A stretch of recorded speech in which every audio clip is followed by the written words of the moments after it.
Hello everyone, আসসালামু আলাইকুম। Welcome to my channel. আশা করি আপনারা সকলেই ভালো আছেন।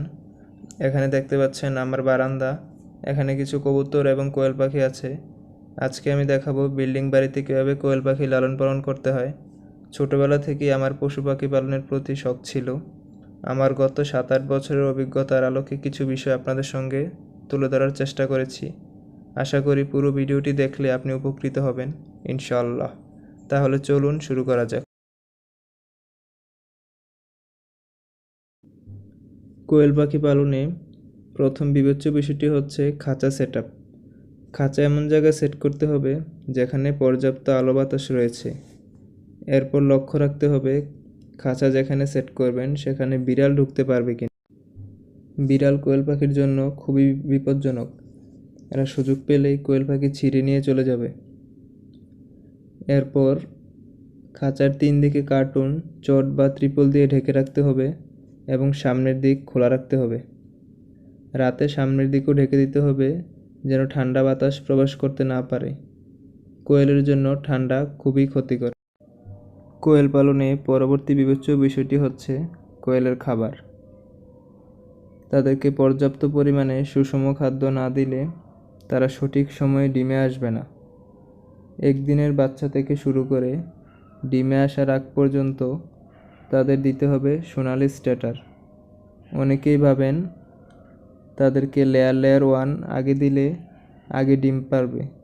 এই ধারণাটি সম্পূর্ণই ভুল।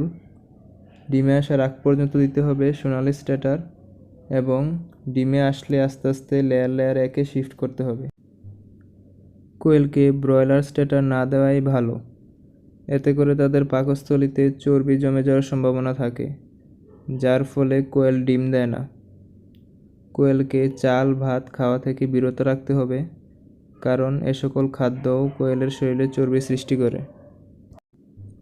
কোয়েলকে এমন বাটিতে খাবার দিতে হবে যেন তারা খাবার লোকসান করতে না পারে। সুযোগ পেলেই তারা প্রচুর পরিমাণে খাবার লোকসান করে এবং খাবারেই টয়লেট করে, এবং তাদের সামনে সারাদিন খাবার দিয়ে রাখা যাবে না। এতে করে তাদের খাবারে অনীহা হতে পারে।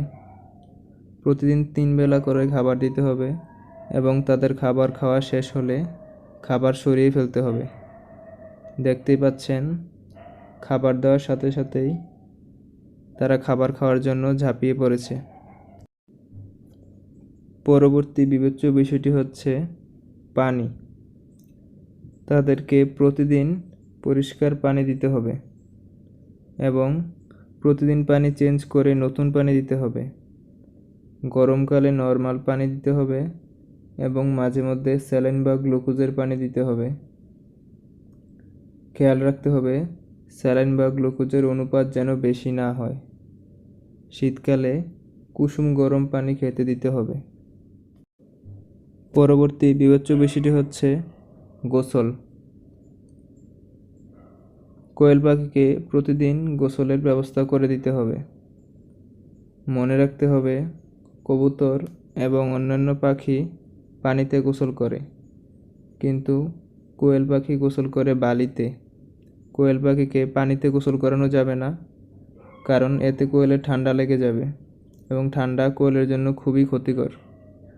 বালির বদলে কাঠের গুঁড়ো দিতে পারেন। আমি ছাদ থেকে এগুলো সংগ্রহ করে এনেছি এবং একটি বক্সে তাদের দিয়ে দিয়েছি।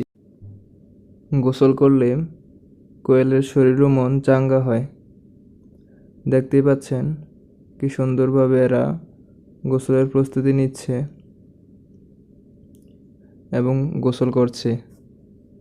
রাতে খুব ঠান্ডা পড়ে, আমি দেখেছি রাতে এরা এই বক্সেই একসাথে গুটিসুটি মেরে আরামে শুয়ে থাকে। কোয়েল পাখি পালনে পরবর্তী বিবেচ্য বিষয়টি হচ্ছে রোগ।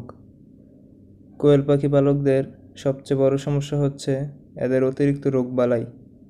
আলহামদুলিল্লাহ আমার সবগুলো কোয়েল সুস্থ আছে, তাই আলাদাভাবে এদের রোগের ফুটেজ দেখাতে পারছি না। কোয়েল পাখির রোগ হলে এরা খুব বেশি সময় দেয় না, বুঝে ওঠার আগেই মারা যায়। তাই কোয়েল পাখিকে রোগমুক্ত রাখার চেষ্টা রাখতে হবে। এজন্য আমি সপ্তাহে 2-1 দিন স্যালাইন, মাল্টিভিটামিন এবং লেবুর রস খেতে দেই। এতে তাদের রোগ প্রতিরোধ ক্ষমতা বৃদ্ধি পায়। 2 মাস বয়স হলে কোয়েলকে কৃমি কোর্স করাতে হবে। প্রতিদিন খেয়াল রাখতে হবে কোয়েল পাখি চঞ্চল কিনা বা ঝিম ধরে বসে আছে কিনা। এমন মনে হলে অসুস্থ পাখিকে দ্রুত আলাদা করে ফেলতে হবে, না হয় সুস্থ পাখিগুলোও আক্রান্ত হবে। কোয়েলকে ফিড ছাড়াও বাড়তি খাবার দিতে হবে, যেমন শাক, ঘাস, পোকামাকড় ইত্যাদি। এতে করে কোয়েলের দ্রুত বৃদ্ধি হবে এবং সব রকমের পুষ্টি পাবে। আমি কোয়েলকে ফিডের পাশাপাশি গ্রিট খেতে দেই। দেখতেই পাচ্ছেন এরা কি সুন্দর মজা করে গ্রিট খাচ্ছে। গ্রিট খেলে কোয়েলের হজম শক্তি বৃদ্ধি পায় এবং ক্যালসিয়ামের ঘাটতি পূরণ হয়। কোয়েলকে আমি নিয়মিতই সিজনাল শাক খাওয়াই। দেখতে পাচ্ছেন এদেরকে পুঁইশাক দিয়েছি, কি সুন্দর পুঁইশাক ছিঁড়ে ছিঁড়ে খাচ্ছে। যে সকল বিষয়গুলো এতক্ষণ বললাম, এগুলো যদি আপনারা ঠিকভাবে পালন করতে পারেন তাহলে আপনাদের কোয়েল পাখি সুস্থ থাকবে এবং সময় মতো ডিম দিবে। আপনাদের কাছে ব্যাপারগুলো ঝামেলার মনে হতে পারে, বলতে পারেন খামারিরা তো এত কিছু করে না। আমি বলবো আপনি তো খামারি নয়, আপনি কোয়েল পাখি লালন পালন করছেন শখের বশে, ব্যবসার উদ্দেশ্য নয়। তাই তাদের প্রতি যথেষ্ট ভালোবাসা এবং ধৈর্য থাকতে হবে। তো বন্ধুরা, আজ এই পর্যন্তই। দেখা হবে নতুন কোনো ভিডিওতে। পুরো ভিডিও দেখার জন্য অসংখ্য ধন্যবাদ। আল্লাহ হাফেজ।